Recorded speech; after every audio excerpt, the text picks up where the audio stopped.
The addict who relapsed the night before his daughter's wedding. He was on the bathroom floor of a motel, 6 miles from the wedding venue. A bottle in his hand, his suit still hanging in the closet, wrapped in plastic.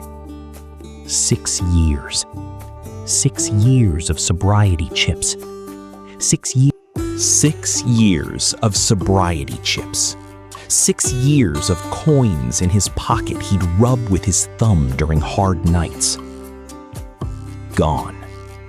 In one evening. Somewhere across town, 200 guests were taking their seats. A string quartet was tuning up. His daughter was standing in a white dress, looking at the door, waiting for a father who wasn't coming. And he knew it. He knew exactly what he was doing to her, while he was doing it. That's the part nobody tells you about relapse.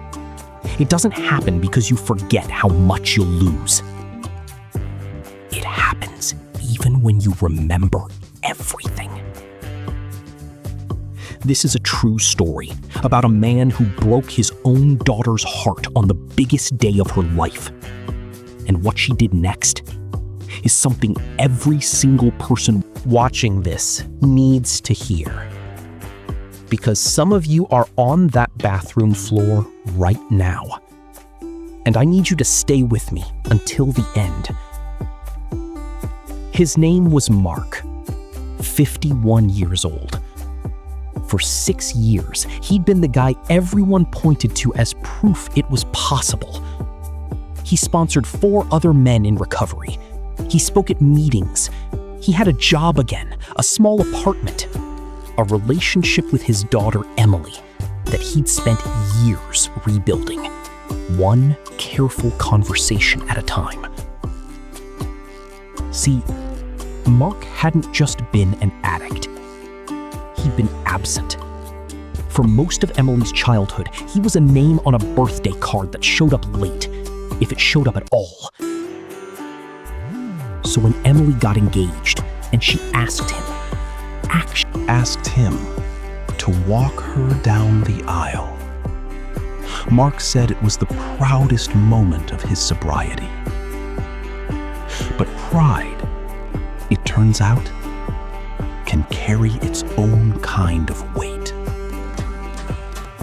As the wedding got closer, something started shifting in him, quietly. The kind of shift you don't notice until you're already halfway through it. He started sleeping less, snapping at small things, sitting in his car outside meetings he used to walk straight into, telling himself he'd go in next week. Because underneath all that pride was something darker. A voice that had been quiet for 6 years, starting to whisper again. You don't deserve to walk her down that aisle. You weren't there for the first 20 years. What makes you think you've earned this one? He didn't tell anyone. Not his sponsor. Not Emily. Not a single soul. Because that's what shame does. It doesn't announce itself.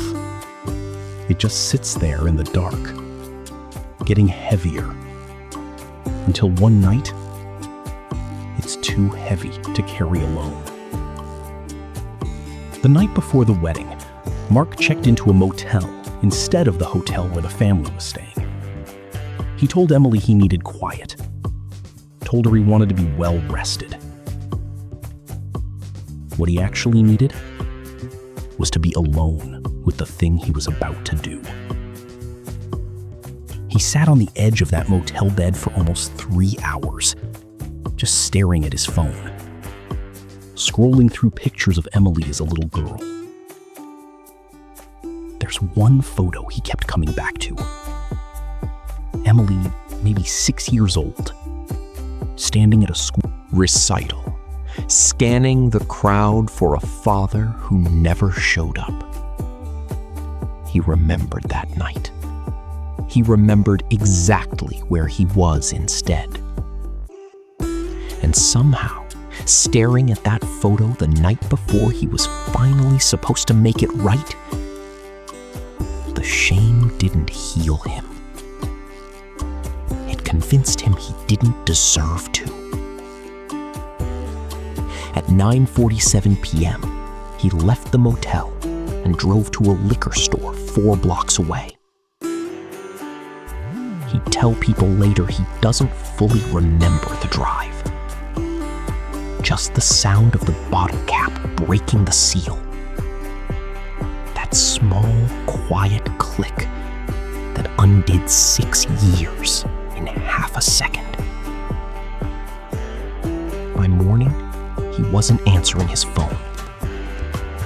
Emily's older brother found him around 11 a.m., passed out on the motel bathroom floor. The wedding just 3 hours away. There was no version of that day where Mark walked his daughter down the aisle. Her uncle did it instead. Emily smiled through the entire ceremony, the way brides are supposed to. But there's a photograph from that day. The toast, actually. Where the camera catches her for just a second. Not smiling at all. Just looking at the empty chair that was supposed to be her father's. Mark spent the next 10 days in a treatment center. Silent, ashamed, convinced in the quiet hours of the night that he'd finally proven what he'd secretly believed about himself his whole life. That he was unfixable. That the 6 good years had just been a fluke, borrowed time before he went back to being who he really was. He assumed Emily wouldn't come. Honestly, some small, punishing part of him hoped she wouldn't. It would have been easier to just disappear into the shame than to face her. But 11 days after her wedding, still in parts of her going-away outfit from the honeymoon she'd cut short by 2 days, Emily walked into that treatment center. Mark sat across from her in the visiting room, unable to lift his eyes off the table. Em, I am so sorry. I don't expect you to forgive me. I don't think I even deserve to ask you.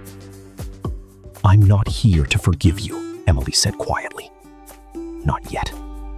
Maybe not for a long time. I'm still really angry, Dad.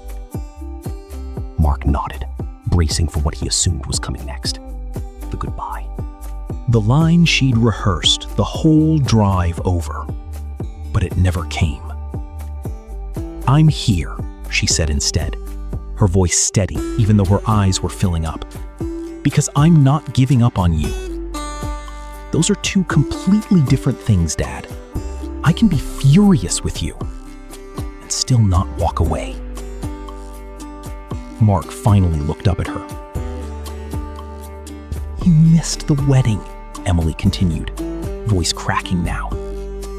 You broke something in me that day, and I'm not going to pretend that didn't happen. But I've watched you fight for 6 years. I know what that fight actually costs. And I refuse to let one night convince me that all of it was fake. Relapse isn't the end of your story, Dad.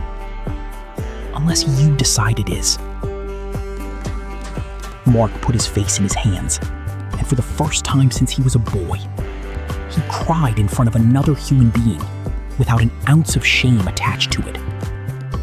Because shame had been screaming at him for 11 days that he was finished. And his daughter, the one person he'd hurt the most, had just looked him dead in the eye and told him he wasn't. Mark stayed in treatment for 8 more weeks, longer than the first time around. He rebuilt his program from the ground up.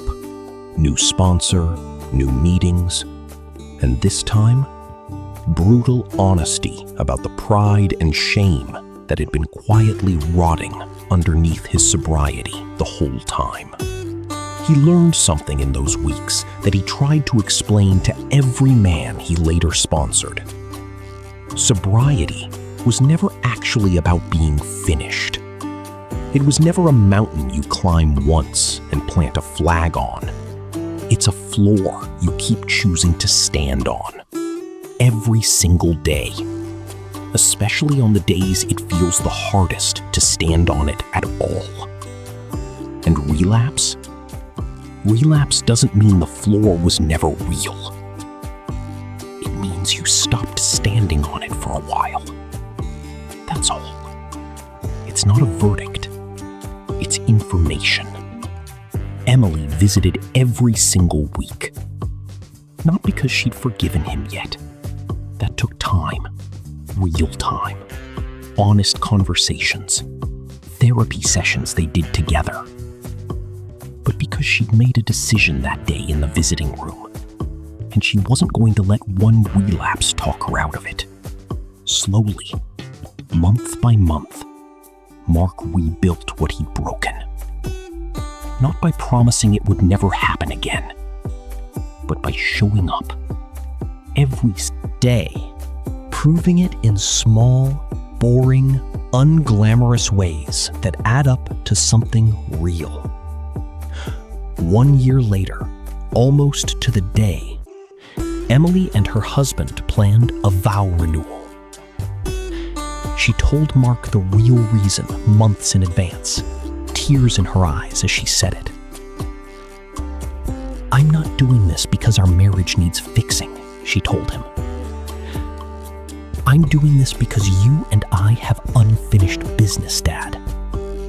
I want to give you the walk you missed." Mark could barely speak. On the day of the ceremony, under a small white arch in his daughter's backyard, surrounded by close family instead of 200 guests, Mark stood at the end Of the aisle, in a suit that fit him differently now. Not because it was tailored differently, because he was standing in it differently. When Emily appeared at the end of that aisle, her arm linked through his, Mark felt something break open in his chest that had nothing to do with shame this time. "I'm proud of you, Dad," Emily whispered, just before they started walking. "Not because you never fell, because you got back up, and you let me watch you do it." Mark walked his daughter down that aisle with tears streaming freely down his face, not hiding a single one of them. Because for the first time in his life, he understood something he'd try to tell every person he ever met after that day. Rock bottom doesn't always happen before you get better. Sometimes it happens after you thought you already had. And if that's you right now, if you've fallen after months, years of doing everything right, I need you to hear this clearly. A relapse is not proof that you were always broken. It's proof the work isn't finished yet. Shame will tell you the fall erases the climb. It doesn't. It never has. The only real failure is believing you don't deserve to stand back up. Somewhere out there today, someone is on their own bathroom floor, their own version of that motel room, convinced they've ruined everything beyond repair. If that's you, I want you to remember Mark. I want you to remember that the walk you missed isn't necessarily the only walk you'll ever get. Get back up. Call the person you're ashamed to call. Walk back into the room you swore you'd never show your face in again. Because your story isn't over. It's just not finished being written yet. And somebody out there is still not giving up on you. If this story reached you today, share it with someone who needs to hear it. And if you're fighting your own battle right now, drop a comment below. You are not alone in this. Subscribe.